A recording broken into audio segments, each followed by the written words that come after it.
thanks guys for coming on the podcast. One of us is awkward. Yep.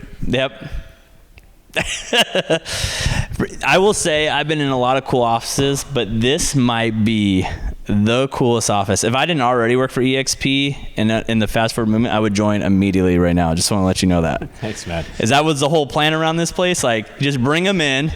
They don't care what systems you have. They're just like, can I come work here every day? It's good to have you here. Well, the vision was definitely to just have a place that we'd be proud to work in, right? Somewhere that would be it would serve as an event space for different things that we do, and that would just serve as a place where we gather, where we have fun. Earlier today, the whole team was in, and we had our big team meeting, and we pumped the music, and it's been great. It's been a nice thing. So obviously, I know who you guys are, and a lot of people probably know who you are, but why don't you guys introduce yourself, kind of tell a little bit of backstory of who you are so people realize who we're actually getting to talk to today. Yeah, so I'm Kyle Whissel. I run Whissel Realty Group here in San Diego. I have a team. I think we just had 9 agents start yesterday. Congratulations. So we're conveniently at 69 agents. Oh, that a boy. Right now. So it's fun. We will probably do about 800 units this year, 600 million. And then help build fast forward movement with this guy.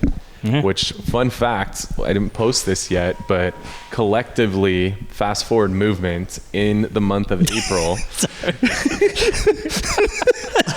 Continue. The pants closed over 10,000 transactions. Dang. In the month of April. That's insane. It's pretty crazy. 10,000. I think it's so crazy the numbers that get thrown out now that, like, in Riverside, we live in such a small bubble. When someone's doing like 20 deals or 20, they're crushing it. And I'm like, have you ever been outside of Riverside? Like, to think the numbers that you guys are able to pull off now, it's insane. It's crazy. It's crazy. Yeah. So Dan, why don't you tell everyone who you are? On that real quick, I think that's the greatest opportunity you have there, because it's no different than here. 100%. Agents in San Diego have always been, rock stars if they sold 20 houses. I know. And so you start looking and studying, even just within the group, there's rock stars from all over the country in different markets, but markets where price point's so much lower, and they have to sell hundreds of homes just to be where you can be with 20 or 30 houses in some of these markets that we're in Southern California. But you look at their systems, you look at the way they operate, and you bring that to your market. Yeah. The math gets really interesting really quick, right? Exactly. So it's an awesome opportunity for those of us that just want to think beyond what those in our immediate geography are thinking. Mm-hmm. And anyway, that's a lot of how we grew what we have here. So just to introduce myself then, I'm Dan Beer Home Team, eXp Realty, Fast Forward Movement. We are right now we're right at about 50 agents. And so we've done some pruning, basically. Mm-hmm. We were in like the 55, 58 range. We've done a little pruning, a little top grading, and it feels great, by the way. It feels great. So we have a strong group right now. It'll be interesting to see where we land. Goal for the year was 1,012 houses for the year. It was 725 homes last year. Admittedly, it's been a harder beginning of the year than any of us really expected it to be. So I think realistically, we'll probably land right at around where Kyle said, right in that 800 zone, give or take a little bit, is at least current trajectory. Mm-hmm. But we're blessed to do that, and all of it here in San Diego County and then into southern Riverside County as well. Yeah. So who came up with, or, let's go back a little bit, how you two decided to team up together. You guys are two powerhouses. It could have been easily for you guys just to been like, no, I'm going to do my thing. You're going to do your thing. We kind of compete against each other, instead of being like, hold on, let's actually like create something bigger than us outside of just San Diego, Riverside County. Like, hold on. Do you want to describe what's happening right now, Dave? Please do. Like, now the cameras are rolling. Yeah, the camera's on. Kyle, you're closer to Dan than me. We just met 10 minutes ago, so I don't want to, bust his balls too hard. So why don't you explain what's going on here? What's happening with the pants over here, Dan? Can you explain yourself, Dan? These are standing pants. These are stage pants only.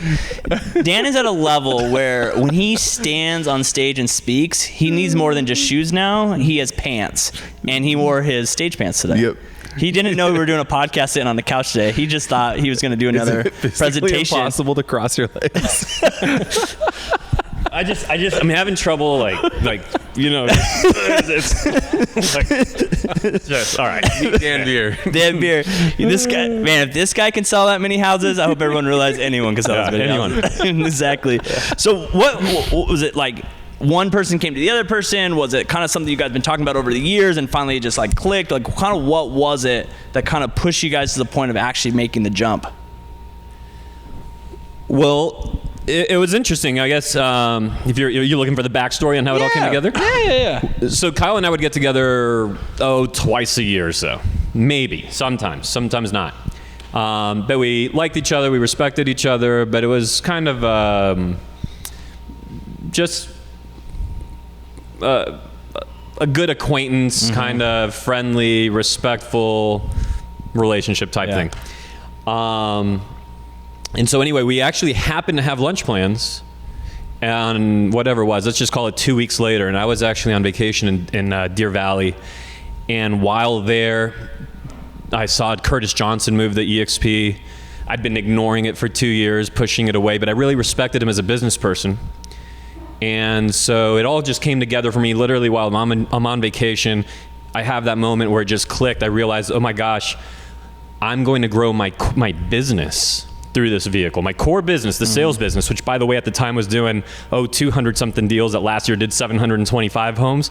Well, I knew I'm going to grow my business through this vehicle, and it'll be an amazing vehicle to help other people grow their business. And I immediately called Kyle and said, Kyle, that lunch that we have, we need to not meet in 2 weeks. How is right as soon as I come home? And so about a day or after I came home, we met up. It just so turned out that one of the reasons that Kyle wanted to meet up in 2 weeks was actually to discuss the very thing that I was wanting to discuss all of a sudden. And so we met up in UTC. And it was actually, you know, it's interesting because we watch a lot of people make these decisions now, and the way that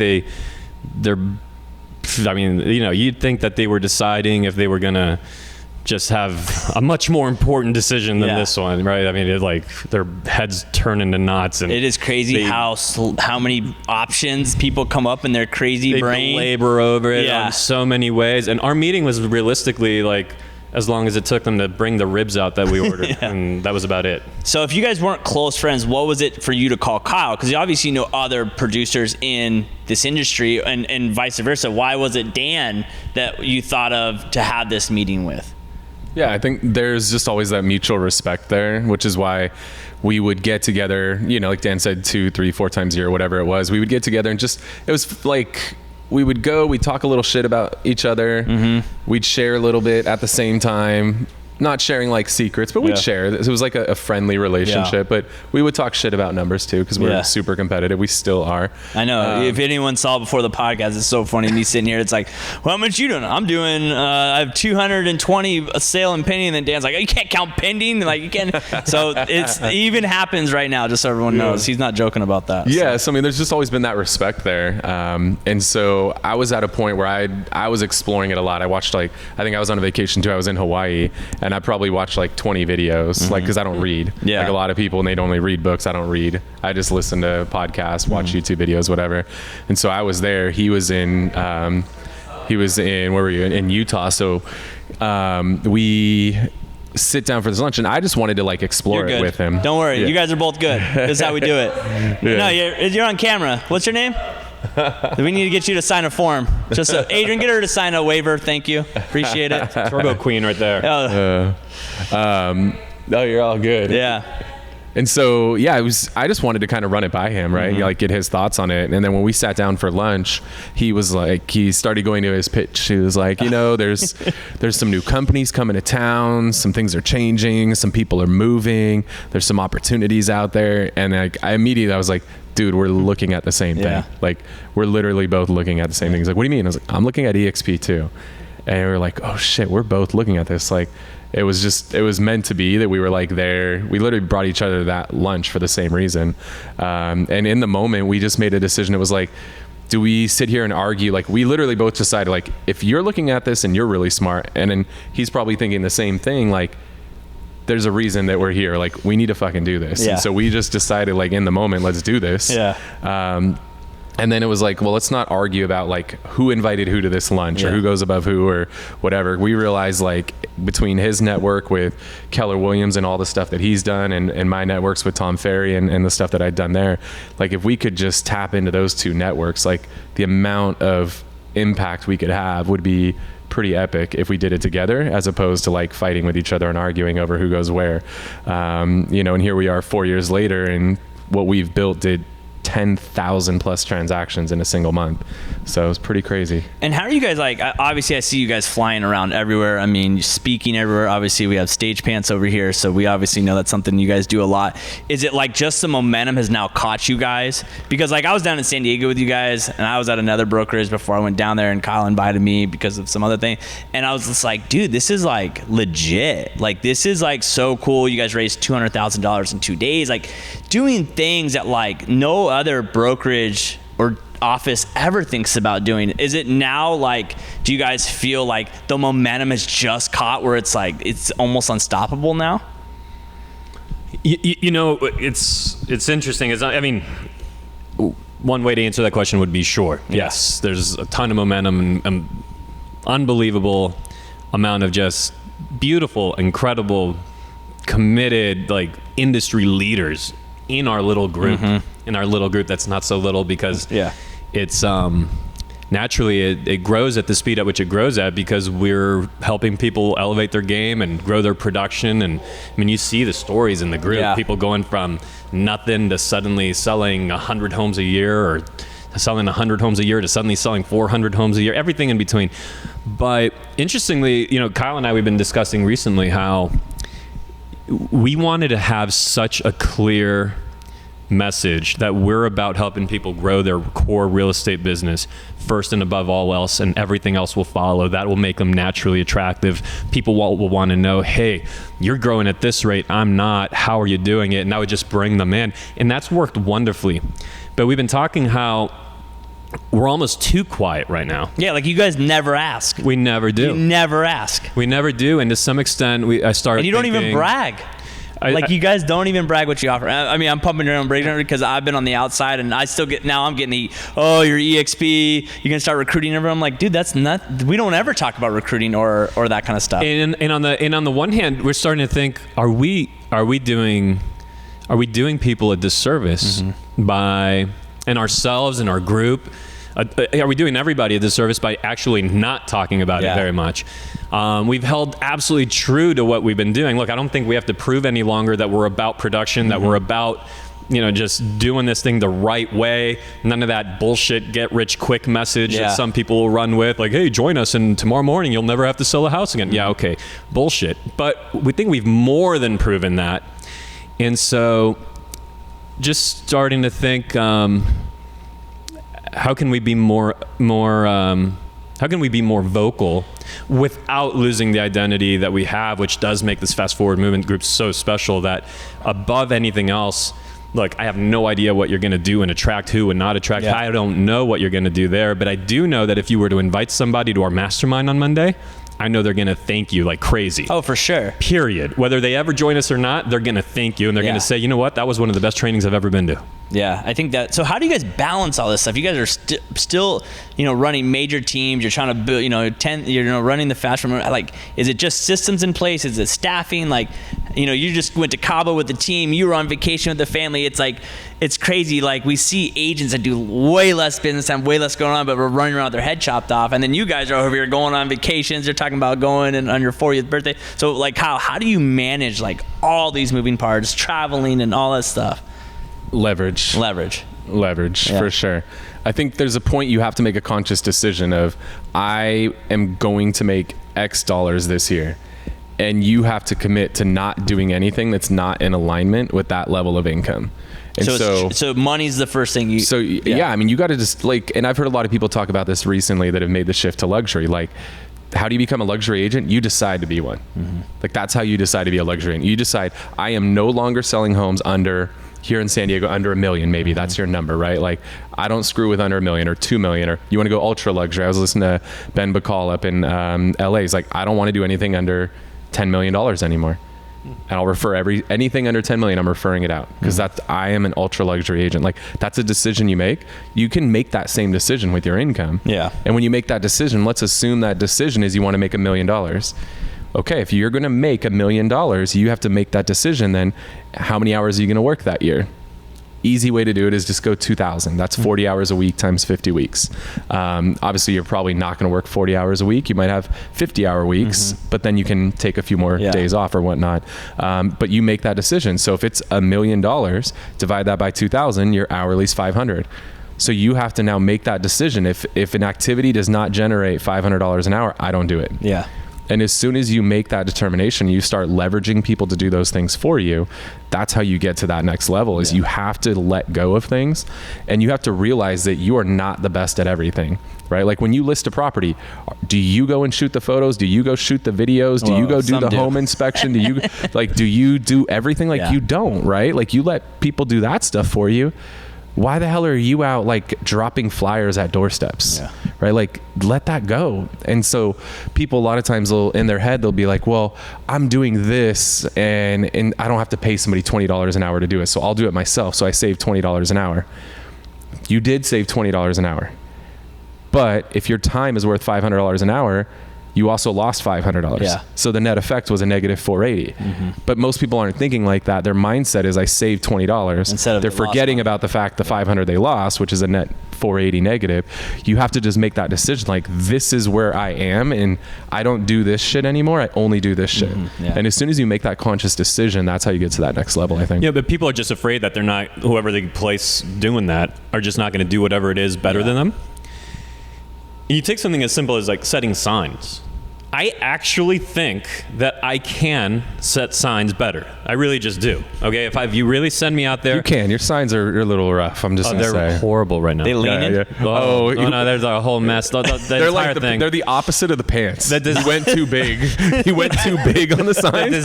You went too small on the pants. Everything about them right now. But imagine the design issues and the stake issues were solved, which they will be shortly.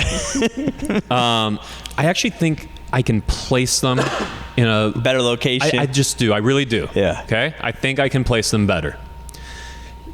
And seriously, like whatever agent's thinking that way probably is right. But the issue is, are you okay with not going from incredible placement to shit placement? No, none of us are going to accept that. But are you okay with going from incredible placement to really good placement? Yeah. And if you're okay with that, you're going to be able to free yourself in such an amazing way. Like I was in Phoenix, just to give you a less ridiculous example, but that is a real example. I was in Phoenix speaking to a group of realtors and somebody was talking about their relationships with their clients and how do you hold your relationships? How do you have such good relationships with or how can you I feel like that would suffer. I'm like, listen, you probably have better relationships with your clients. You probably do. Now, I have really good relationships. We take them here and we take them there and we rent out these theaters and we go to wine tasting and we do this and we have the happy hour and I send them gifts quarterly and I do this and I do that. But you probably do. At the end of the day, if we looked at the average relationship, you probably have this relationship and I have this one. Now, the cost of this little tiny change is you have no freedom and I have all I want. Yeah. And so if you can just be good with that, you can still demand really, really good. If you're willing to just make that small shift, you never accept poor, you never accept average. But if you're willing to make that tiny shift, your freedom doesn't just shift by that tiny amount. Your freedom can exponentially change. Do you think we have a problem in this industry about, like you're like, I want to make $1 million, and $1 million is a lot of money. Do you think we make it an issue in this industry where we we talk about these huge numbers and we almost push past, like we make people think it's not okay to make just $200,000 a year because everyone makes money off of us. So do you think that as an industry, not just realtors, but like brokerages and teams and lenders and title and everyone and coaches and all this stuff, like have you ever hit that wall where you're like, dude, I don't want to build a bigger team. Like I'm content right now. I'm happy. Or do you just think that, we don't do that to people? I'm a big proponent of that more doesn't have to be more money. Yeah. More can be more time. Yeah. right? Like I'm at a point where time is more important to me than money right For now. sure. Like I'm doing everything I can. I've whittled my work week down to 4 days a week. And I'm trying to get down to 3. Like I'm trying to focus more on time than money right now. And I don't think there's anything wrong with that. Cause it's a matter of where your values, and yeah, there is a certain point where like, this is enough money, right? Like I'm content making this money. I get to live the lifestyle I want, but I don't want to give up lifestyle to make more money. So there's a progress can also be working less hours, being more efficient. And if you make the same amount of money in less hours, you're actually making more money because your hourly is actually significantly higher, right? And I think people lose sight of that sometimes. So I think there is a lot of pressure for sure to make more money, because what happens at every event or every conference, like how many homes did you sell? What was your GCI? Like, but let's talk about how many hours you worked. Because I know there's some agents here in San Diego that sell individually 100 homes. But I guarantee you they're working 100 hours a week to do it, right? And like, that's not a lifestyle I personally want. I could make more money, but that's not my choice. My choice is I want to be down to 30 hours a week. And so I think people need to keep that in mind, as it's not just about the dollars. Let's talk about dollars per hour, right? And how many hours do you really want to work? Because I don't want to work 100 ever. I don't want anybody to work 100. I think it's horrible. 100. You know, but at the same time, like, well, first off, I love making money. I love winning, and I love exploring. I love being creative, and the fruits of being creative and applying and taking action. So it tends to be. I just don't think people realize is money is the factor of all of it. You know, you can't have this amazing place that you walk into without the money. You can't have all the cool events for your clients without the money. You can't have all those things. I love making money, and I'm happy to declare that. Having said that, you know, your question of do you get to this place and is it enough, or do you just want to stay there? There's moments when that happens. There's moments where, hey, this is good right here. But two factors come into play. One is there's no such thing as just staying. No. You're going to fall or you're going to rise, period. And staying is you're absolutely in a fall if you're staying. You might not see it or sense it or so on. You wake up 5 years later and you're like, holy shit, what happened to my business? So, you know, it's an old kind of cliched thing to say, but if you're not growing, you're dying is absolutely real. And in fact, that's just real, really, like for you as a human being. The day you stop growing, you literally will die very shortly thereafter. Like you're close to your deathbed. People I think they retire and they all their whole life is work, and then they retire and then gone. You know? Did that come out of your mouth? Yeah. Easy. Right? Do you do one of those ventriloquist things, or are you throwing your... I thought it was Dan's pants, but okay. Anyways, but the other, I guess, is a talent of mine. The other factor that comes into play is if you know, going back to your previous question, if you have that freedom and so on, well, there's probably really good people in your organization, and if there's really great people in your organization, it's going to be difficult to prevent growth, or to not encourage growth, or to even be perceived as being anything but a proponent of growth. Because if I were to declare to the great people in this organization, hey, we're done growing, they're leaving. Right? So great people want to grow, and they'll demand that, and you're going to have to allow for that, and not just allow for that, but create an environment for it purposefully, or you're going to leave the very people that are creating that, right? So it's this wheel. There's almost, it's, I don't know if chicken and egg, you know, factor to it, or if that's the right analogy or not, but you get these two things that are feeding one another. And at some point, it's your job to just kind of continue to network and explore. And, you know, that's a lot of what the fast forward movement gives me, is just ideas from well outside of my own little geography, but across the country into other countries, gather ideas. And my job is essentially to bring back the best of them, bring them back to the team, and kind of get out of the way to some extent. And let these great people do what they do. Do you guys, you know, obviously a lot of people will see you guys on stage or see people that are doing these massive numbers, and they're like, I'm doing 5 deals a year. Can you remember back then what was like that switch that kind of took you from a brand new agent to that producing agent, or maybe someone on your team recently who was, you know, brand new or something? Because like, that's really the hard thing, is like the reason why we have an 87% fail rate after 3 years. It's just so hard to get started. You know, like, do you remember back then, or do you have an agent, like something that kind of made that click in your mind to start getting you at that, you know, well, I remember really clearly. I was at a conference in Coronado, and Greg Newman was there. Greg Newman's a legend in San Diego. He was there. He was speaking at a breakout session. And normally in San Diego, people, hey, I sold 7 homes, I sold 8 homes. What are you going to get? You're going to get congratulations. You're amazing.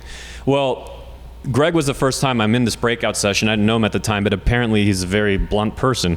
Because I heard, I hear him say, I was selling 5-6 homes a year. And he gets on the stage there in this breakout and he says something to the effect of, listen, if you're not selling 24 homes a year minimum, which by the way means 2 homes a month, which by the way means you're literally failing 28 days a month, winning twice. Yeah. If you're not doing at least that, then what the hell are you doing? And you should probably think about a different industry. And I was like, holy shit. I mean, I didn't even know 24 homes a year was a thing. I didn't know that. Everyone kept congratulating me for my 6. So in that moment, that led to, that led to a flooding of all kinds of things, from emotions to pursuit of more information to the rooms I ended up finding myself in, just the total evolution of my thinking. Yeah. Did you just then dive into coaching after that point then? Or did you switch brokerages? At that point, it wasn't directly into that would have been wise. At that point, what it was it's funny just how things work out. It's not like in that moment I said, okay, I am now a different person, right? But I started just thinking different things. And whether it's that I manifested it or who knows what it was, I got invited very shortly thereafter to a mastermind I didn't belong to at all. I did not belong in the room in Louisville. I couldn't really afford to go. And so it's going to be one of those decisions do I go and maybe put on make a credit rent, card at 22% or do I not make interest? rent, or all those. Yeah. But I went. And I ended up in the room with Gary Ashton, who's currently the #1 RE/MAX realtor in the world. I ended up in the room with Justin Haver, #1 RE/MAX in Canada. Mark Z, who is in our Fast Forward Movement group. He's the #1 or #2 or whatever it is team in the whole state of Michigan. 1,000+ transactions. Oh, yeah, he's the guy that does the investing, right? Yeah. This is the room I end up in. Yeah. So obviously that opened up even more flooding and more evolution of the way I was wired. Was it overwhelming at first with all that information? It was really exciting. I don't remember overwhelmed, to be honest with you. I remember, and I'm sure there was, but I remember being excited. Yeah. I remember hope. I remember, you just talk about getting the wheels spinning, right? Yeah. It was very stimulating. It was great. Kyle? Yeah, I was doing commercial real estate, mostly apartment buildings with my dad. We sold a lot of apartment buildings to people who would gut them and then turn them into condos and sell them off individually. And that was going really, really well. But then that started to dry up. The city of San Diego basically said no more. If you want to convert these, you need 32 parking spaces for a 1-bedroom apartment. They basically said you're not doing this anymore. Which is funny because now California's trying to do the same thing with hotel rooms and do apartments for housing. But now it's the opposite. Now it's the opposite. Now they're trying to do it with everything. You can build 32 units for 1 parking space now, legitimately. So I started to see that when they shut that down, nobody was buying apartment buildings anymore because you couldn't convert them. The numbers didn't make sense. And then my investors started saying well, if I can't buy these apartments, what if I go buy this short sale listing that's $100,000 for a house, or this REO listing that's $100,000 for a house? I was like, shit, okay. And then I started realizing, I was like, wow, this girl's got 200 of these. This guy's got 400 of those. This girl's got 800. I was like, that's crazy. Those are big, big numbers. And so I saw there was opportunity on the residential side. So I shifted over to residential. And the first thing I did is I saw okay, these people are doing massive numbers in short sales. That's where the opportunity is right now. So the first thing I did is I went to an event on people who taught how to do short sales. And I went to their event and I paid for their service. It was called Short Sale Genius at the time. I paid for their service to learn exactly how to do it. And my first year, I literally sold 24 houses. So I never had a year with 5. It never happened because I just knew if you want something, go and find whoever's the best at it and either get in the room with them or pay them whatever they want. And they're going to teach you exactly how to do it. So just being around people at a higher level, whether it's getting into a high level mastermind or finding a coach who's an expert at what you want to do, learn from people. Yeah. And if you have to pay them money to be in the room, or pay them money for their system or their coaching program, like, pay it. Yeah. And learn it. I mean, I went 24, 42, 82. Those were like my first 3 years, and then 242 in my fourth year. Show off. But like, that's the thing. Like, I just knew this is what I want to do. Let me find who's best at it, and let me learn from them, and I'll get going a whole lot faster. I just need to be around people that are ahead of where I want to go and learn from them. Yeah. And then I don't make all the same mistakes, because to get to the level they were at, they made a ton of mistakes to get there. Yeah. And now I could, which is where the whole fast forward thing comes from, is like, let me learn from people who've done what I want to do.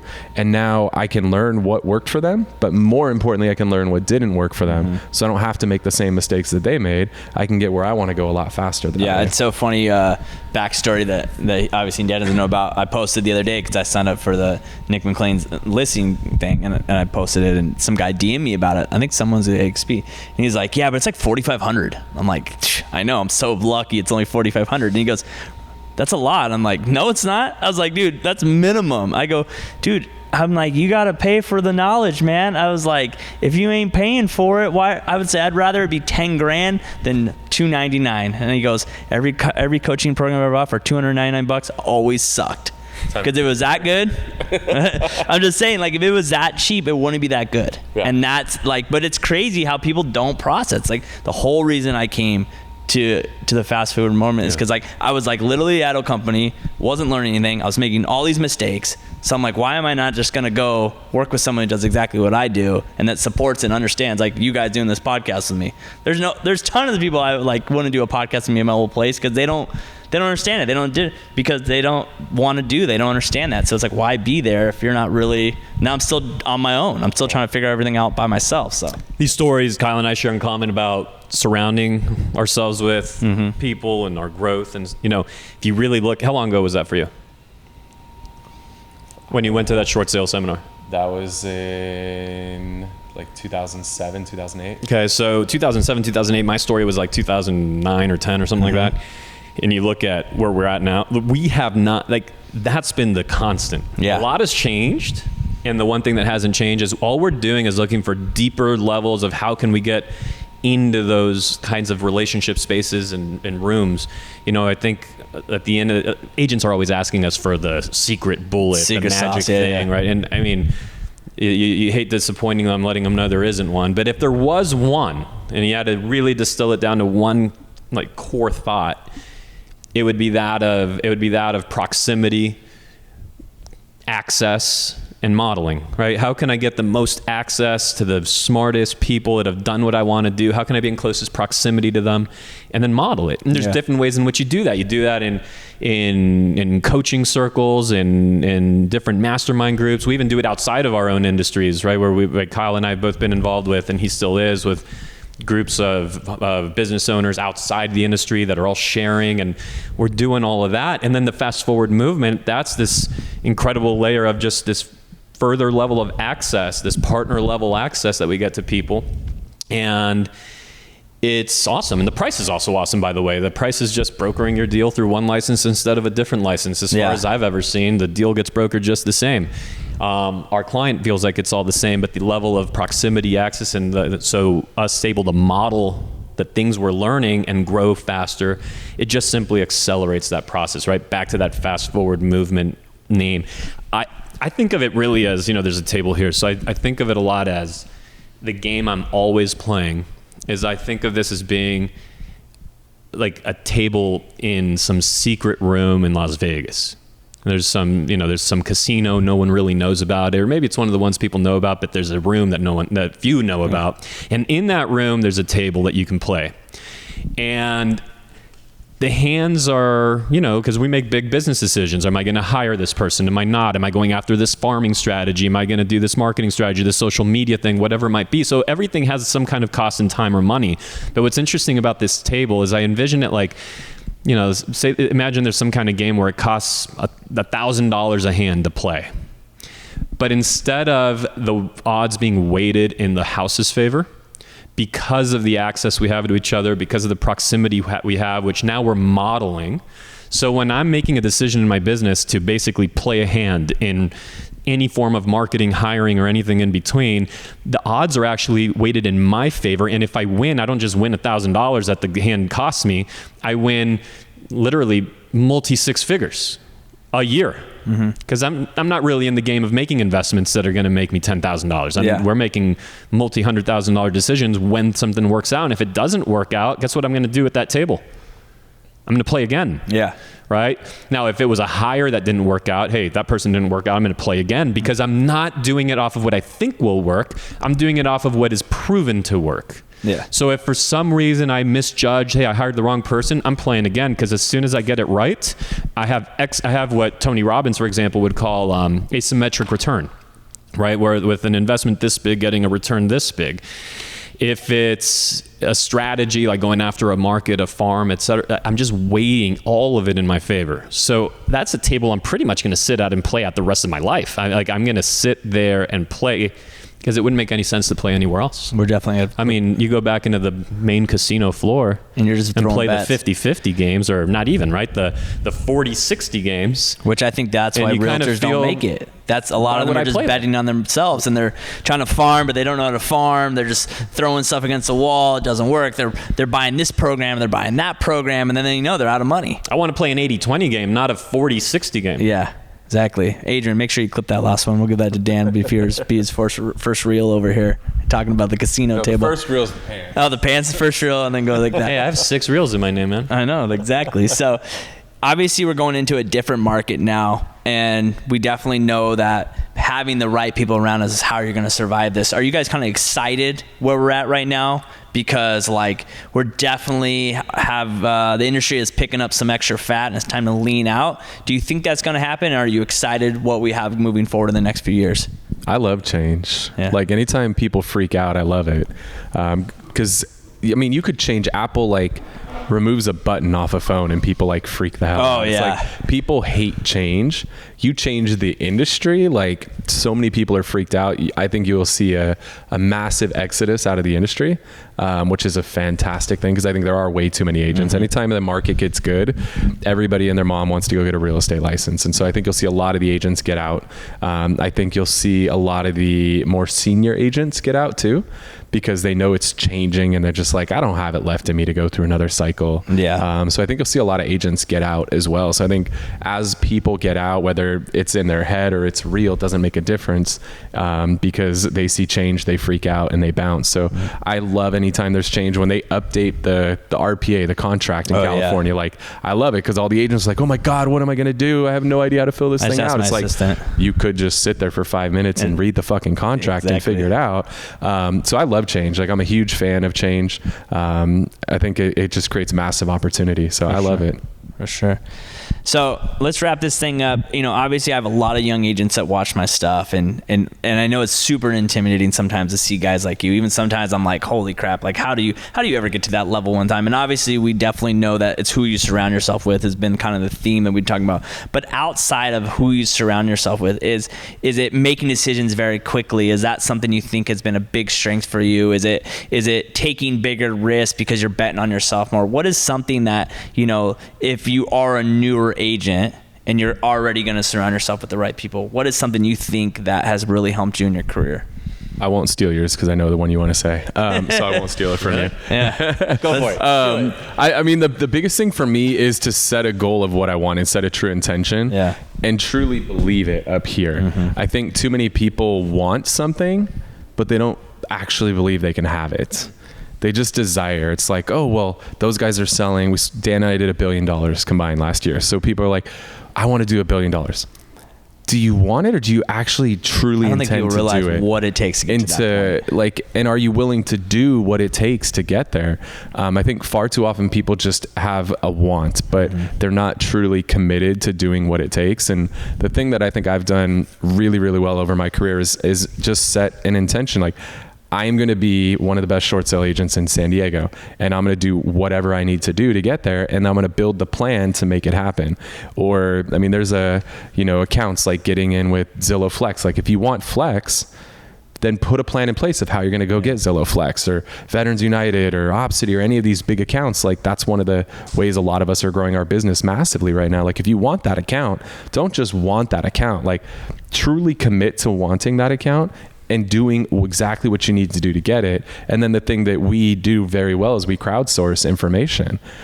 So now it's like, if I want to get, like I have a new thing that I want to go after and I'm going to get it. I know that, like, I truly believe that 100%. Do I know exactly how I'm going to get there yet? No.